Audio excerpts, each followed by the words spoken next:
Hello mga kabibig! Welcome back sa ating bagong YouTube channel. Ito ang pinakamaingay na YouTuber sa balat na YouTube. Ako si Kabibig. Maglembak-lembak na ta with the evidence. Alam nyo ba kabibig? May sulat si Direk Darryl para kay Donald Trump. Oh! Ano kaya ang laman ng sulat ni Direk Darryl para kay Donald Trump? Para saan itong liham na ito?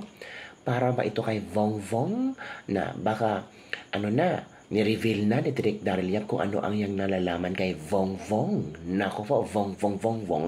Vong Vong. Eto kabibig. Tungkol ito sa post ni President Donald Trump sa X ba? X application. Noon ay Twitter na yung X. Tungkol, nabasa ito ni Direk Darryl.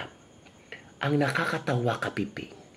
Pinasalamatan na ni President Donald Trump ang China, Japan, South Korea, Malaysia, Australia, Canada, New Zealand, Singapore, Thailand, Cambodia, Vietnam. Nag-expect ka na may Pilipinas, no?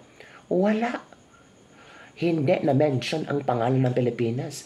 Baka doon sa and others. Imposible naman nakakalimutan ni Donald Trump ang Philippines, knowing na sikat si VVM. Oo. Bakit kaya nakalimutan na mention ni Donald Trump ang Philippines? O eto kasi ang post ni Donald Trump. I just got back from Asia where I met the leaders of many countries including China, Japan, South Korea, Malaysia, Australia, Canada, New Zealand, Singapore, Thailand, Cambodia, Vietnam, and others. Agoy! Wala ang Pilipinas. Ay, ano nangyari, oy. It was a great honor to meet them, but more particularly to see that America is respected again. Respected like never before. Whoa! Great trade deals were made. Long-term relationships now exist. And money is pouring into our country because of tariffs and, frankly, the landslide result of the 2024 presidential election. The one question that kept coming up, however, was how did the Democrats shut down the United States of America, and why did the powerful Republicans allow them to do it? The fact is, in flying back, I thought a great deal about that question. Why? Pero kabibig ha, Trump mentioned about the tariffs. Diba? 3 bansa sa Asia ang ginawa ng zero tariff ni Donald Trump. Ang Pilipinas, si BBM daw ang umaya. Wag na Donald Trump. Okay na kami sa 19%. Ay, ganon si BBM. Pero nagtataka ako kabibig, bakit hindi niya minention ang Pilipinas sa kanyang pasasalamat? Diba?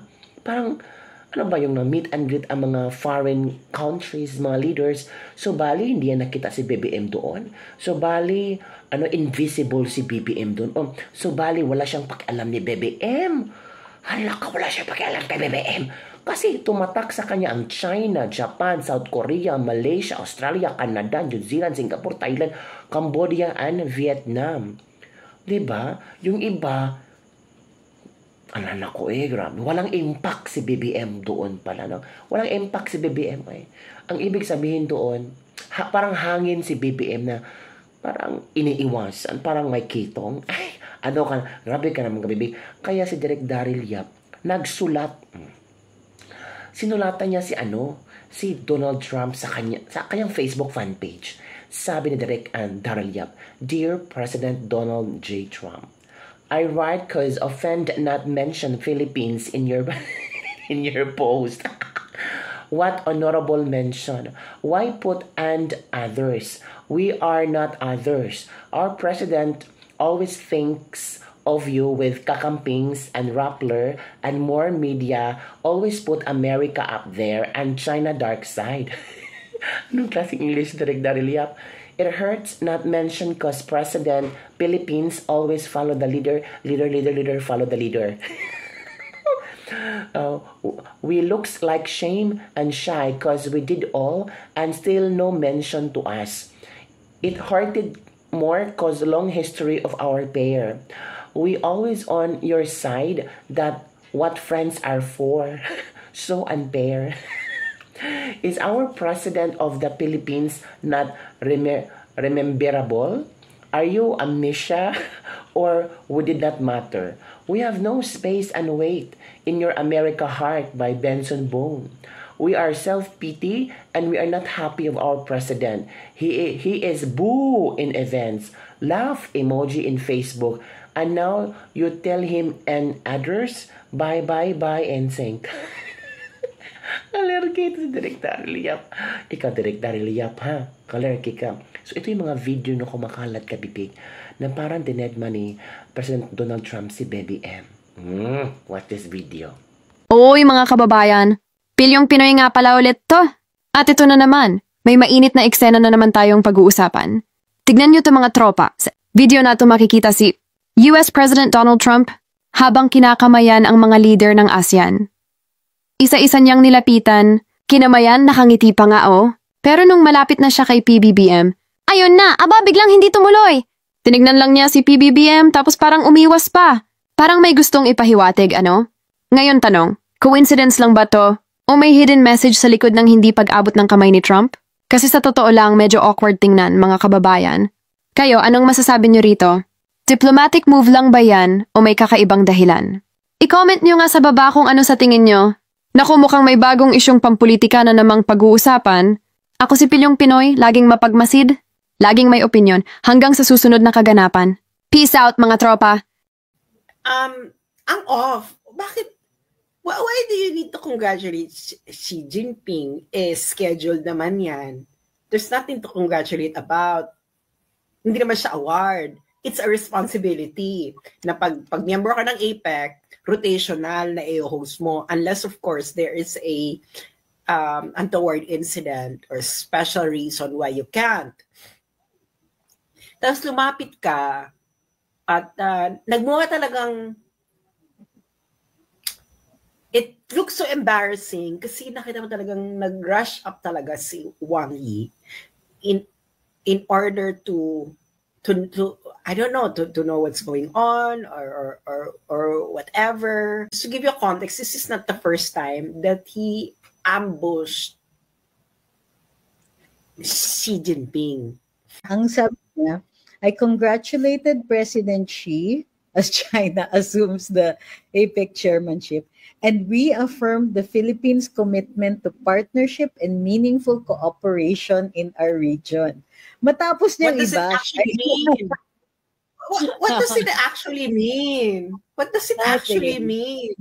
Cooperation? Pagkatapos, dude, 23, 24, all your time as president, walang ginawa yung administration mo, kundi iba siyang China, babuyin yung mga taong akala ninyo na pinagbibintangan ninyo na mouthpiece ng Beijing. Kulang na nga lang is pahilirahin nyo itong mga to at i-firing squad ninyo sa Luneta, katulad nung ginawa sa mga makapili.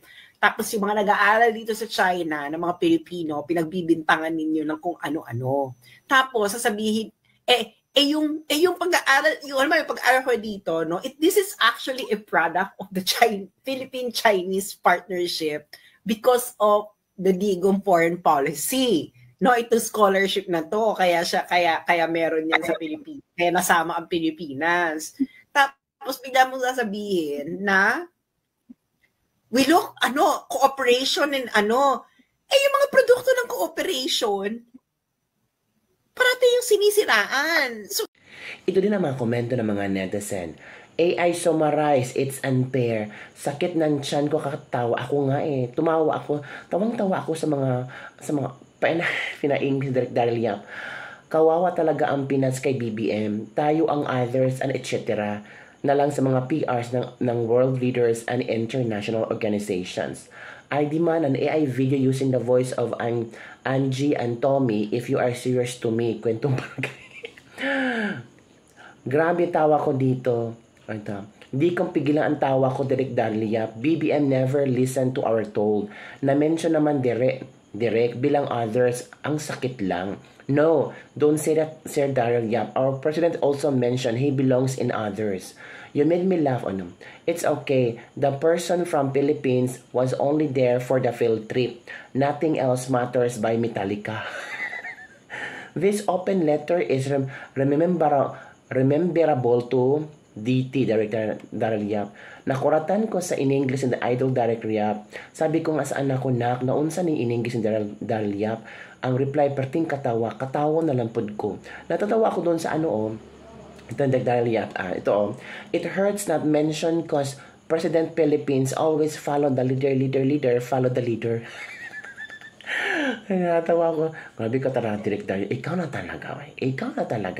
Ang pinaka-magaling. Do you sure? Sabi ni Donald Huang.